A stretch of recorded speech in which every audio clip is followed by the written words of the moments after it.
Today we will discuss about angular momentum of a rigid body. Angular momentum of a rigid body.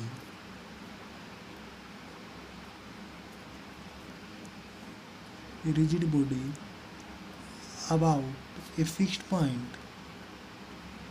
About a fixed point and fixed axis. Okay.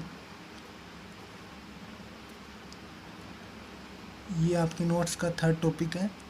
सबसे पहले moment of inertia and product of inertia की definition थी, उसके ऊपर एक example था। Second आपने theorem of parallel axis and perpendicular axis को पढ़ा। और आज हम angular momentum of a rigid body about a fixed point and fix axis की अबाउट डिस्कस कर रहे हैं। ओके, तो सबसे पहले कुछ कंस्ट्रक्शन है, उसके बाद इसका डेरिवेशन है। तो सबसे पहले क्या कह रहा है कि जो यहाँ पर आपकी बॉडी है वो कहाँ पर रोटेट कर रही है, एक एक्सिस के अबाउट रोटेट कर रही है। और वो एक्सिस है वो कहाँ से पास आउट हो रहा है, एक पॉइंट से पास हो रहा है। ठीक है, विद कितनी एंगुलर वेलोसिटी से मूव कर रहा है, ओमेगा वेक्टर से मूव कर रहा है, एंगुलर वेलोसिटी उसकी ओमेगा है। और पी बॉडी का कोई भी पॉइंट है, बॉडी का कोई भी आपने पॉइंट क्या लिया, पी, जिसका पोजीशन वेक्टर कितना है, आर है, और उसकी वेलोसिटी कितनी है, वी वेक्टर है। ओके, आपने को तीन चीज़ें डिस्कस करनी है। क्या क्या? सबसे पहले जो आपकी बॉडी है वो क्या कर रही है, रोटेट कर रही है। ये सपोज आपकी बॉडी है, कोई भी आपकी बॉडी है, ये बॉडी किसी एक एक्सिस के अबाउट क्या कर रही है, रोटेट कर रही है। क्लियर? ये एक्सिस कहाँ से पास आउट हो रहा है, सपोज ओ पॉइंट से ये एक्सिस आपका पास हो रहा है। इतना क्लियर है? ओके, कितनी एंगुलर वेलोसिटी से रोटेट कर रही है, ओमेगा वेक्टर वेलोसिटी से वेलोसिटी ये बॉडी रोटेट कर रही है। फिर आपने बॉडी का कोई एक पॉइंट पी लिया। ठीक है, इस पी पॉइंट का पोजीशन वेक्टर ओ पॉइंट के रेस्पेक्ट में कितना है, आर वेक्टर है। इस पी पॉइंट की वेलोसिटी कितनी है, यहाँ पर आप वी वेक्टर नाम दे रहे हो इसको, कितनी वेलोसिटी है, वी वेक्टर। इतना क्लियर हो गया आपको? ओके, ठीक है। अच्छा, उसके बाद आप सभी को रिलेशन पता होता है किस चीज़ का, angular velocity, position vector and tangential velocity का। आपको पता है क्या रिलेशन होता है कि जो टेंजेंशियल वेलोसिटी होती है that is your V vector, वो किसके इक्वल होती है, product of angular velocity and position vector. इतना क्लियर है आपको? ठीक है, ओके, ये बातें क्लियर हो गई। सबसे पहले आपने एक बॉडी ली, बॉडी किसी भी एक्सिस के अबाउट रोटेट कर रही है, वो एक्सिस ओ पॉइंट से पास हो रहा है, और उसका कितनी एंगुलर वेलोसिटी, मतलब उस यहाँ पर आप एक्सिस की रेस्पेक्ट में कितनी एंगुलर वेलोसिटी ले सकते हो, ओमेगा ले सकते हो। फिर आपने बॉडी का कोई भी एक पॉइंट पी लिया है, पी पॉइंट का पोजीशन वेक्टर आर वेक्टर है, और पी पॉइंट की वेलोसिटी कितनी है, वी वेक्टर है। फिर आपने क्या यूज़ किया, आपने पढ़ रखा है कि टेंजेंशियल वेलोसिटी, एंगुलर वेलोसिटी और पोजीशन वेक्टर के बीच का रिलेशन ये होता है, तो हमने ये लिख दिया। ठीक है, ओके। उसके बाद हम किसको यूज़ करेंगे, अब सेकंड थिंग हम यूज़ करेंगे वेक्टर एंगुलर मोमेंटम के फॉर्मूले को। ठीक है, आप सभी को पता है कि जो एंगुलर मोमेंटम होता है वो क्या होता है, लीनियर मोमेंटम और किसका प्रोडक्ट होता है,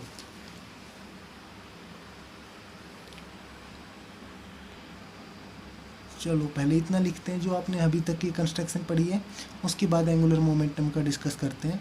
तो देखो मैं यहाँ से स्टार्ट कर रहा हूँ। तो suppose let the body rotate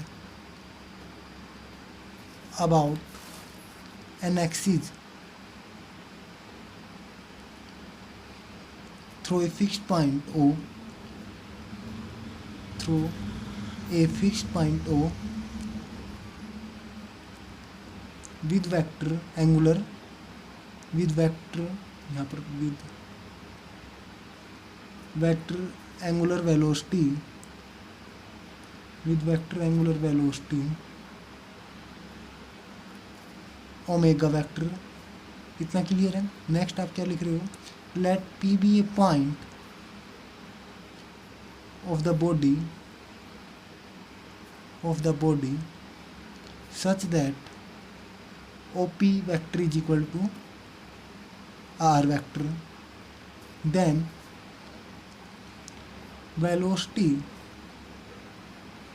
V vector of P is, V vector किसके इक्वल होता है, angular velocity multiply by position vector के इक्वल होता है। इतना क्लियर, जो हमने यहाँ पर लिखा था वो डिफाइन कर लिया। इतना क्लियर है। उसके बाद अब हम क्या कर रहे हैं कि द वेक्टर एंगुलर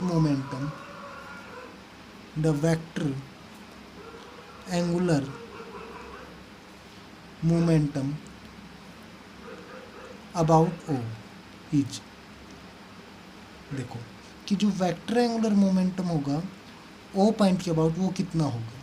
तो देखो सबसे पहले, ये आपकी नोट्स में नहीं है ये लाइन, आप सभी को पता है कि जो वेक्टर एंगुलर मोमेंटम होता है वो क्या होता है, is the distance of the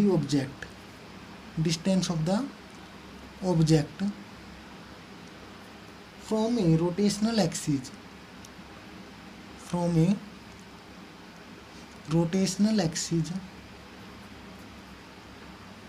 by the linear momentum,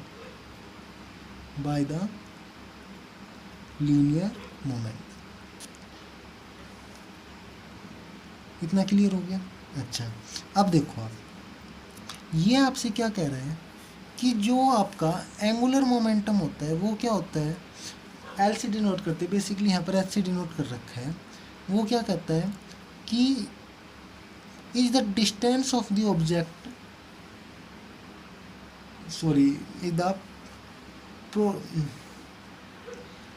अब देखो, is the distance of the object from A rotational axis. आपको ओ पॉइंट के अबाउट निकालना है, पूरी बॉडी का रोटेशनल मोमेंट निकालना है, एंगुलर मोमेंटम। पूरी बॉडी के लिए आप क्या करते हो, कोई भी एक पॉइंट ले लेते हो बॉडी का, और उस पॉइंट के ऊपर जो वो पॉइंट प्रॉपर्टी सेटिस्फाई करेगा उसका क्या कर देगा, सिमेशन कर देते हो। तो ये क्या कह रहा है, is the distance of the object का डिस्टेंस। तो ऑब्जेक्ट के डिस्टेंस के लिए आप क्या ले लो, उस पॉइंट P का डिस्टेंस उस पॉइंट O से, तो कितना है, R वेक्टर है, फ्रॉम ए रोटेशनल एक्सिस, यहाँ पर आपका R हो गया, by the linear momentum. Linear momentum का आप सभी को फॉर्मूला पता है, कितना होता है, मास इंटू वेलोसिटी उस पॉइंट की, और वेलोसिटी कितनी है उस पॉइंट की, V है। तो यहाँ पर एंगुलर मोमेंटम आपका कितना हो गया, ये तो कितना हो गया, डिस्टेंस हो गया, उस ऑब्जेक्ट का सिमेशन कर दिया तो, और एंगुलर मोमेंट लीनियर मोमेंटम कितना हो गया, मास इंटू वेलोसिटी। इतना क्लियर है, ओके ठीक है। अब यहाँ पर देखो आप, बस यहाँ पर आपको ये बातें नोट करनी लगनी पड़ जाएंगी। अब देखो, आपने अभी v की वैल्यू पुट कर दो ओमेगा क्रॉस r, तो ये कितना हो गया, summation of r vector cross m कितना हो गया, ये आपका एज इट इज, और ये हो गया ओमेगा क्रॉस r वेक्टर। इतना क्लियर है। यहाँ से आप देख पा रहे हो कि वेक्टर वाले एक साइड ले लो, तो ये कितना हो गया, m एज इट इज, और यहाँ पर आपको पता हो गया ये कितना चल गया। देखो मैं इसको इस तरीके से लिख सकता हूँ, m बार r cross omega cross r। इतना क्लियर। फिर आपने वेक्टर कैलकुलस में एक फॉर्मूला पढ़ा था, क्या, a vector cross b vector cross c vector का किसके इक्वल होता था, वो a vector dot c vector, ये इसके इक्वल होता था। इतना क्लियर है आपको, ओके। अब देखो, तो इस फॉर्मूले का यूज करते हुए किसके इक्वल हो जाएगा, m as it is r vector dot r vector dot omega vector minus, यहाँ पर कितना हो जाएगा, ये a डॉट भी कितना हो गया आपका, r vector dot omega vector, और ये r वेक्टर हो गया। इतना क्लियर हो गया आपको, ठीक है। यहाँ से आप क्या लिख सकते हो, summation of m, r vector कितना हो गया आपका, r वेक्टर का मैग्नीट्यूड कितना r, तो आर स्क्वायर ओमेगा, इतना क्लियर, माइनस यहाँ पर आप करली ब्रैकेट लगा दो जिससे आप कंफ्यूज नहीं होगे, R omega as it is dot ये आर वेक्टर, इतना क्लियर हो गया। ओके, अब इन दोनों को आप अलग कर सकते हो, तो ये किसकी इक्वल हो जाएगा, summation of M R square omega vector minus summation of M R vector dot omega vector और आर वेक्टर। ये आपका क्या आ गया, ये आपका आ गया विच गिव्स द, यहाँ पर आप क्या लिख दोगे, which gives the angular momentum, sorry vector angular momentum, vector angular momentum of the rigid body, of the rigid body about to, ठीक है ना। आपको एंगुलर मोमेंटम फाइंड करना था। अब इसको क्या कर लो, आप सिंपल कार्टेशियन कोऑर्डिनेट में एक्सप्रेस करके लिख सकते हो। तो आर वेक्टर आप कार्टेशियन कोऑर्डिनेट में कैसे लिख सकते हो, लेट अस राइट, यहाँ पर लिख सकते हो let us write R vector किसके इक्वल होता है, X I Y J Z K equal, और एच के को आप कैपिटल वेक्टर एंगुलर मोमेंटम को H one I H two J H three K, और ओमेगा वेक्टर को कैसे लिख सकते हो, omega one I omega two J omega three K. इतना क्लियर हो गया।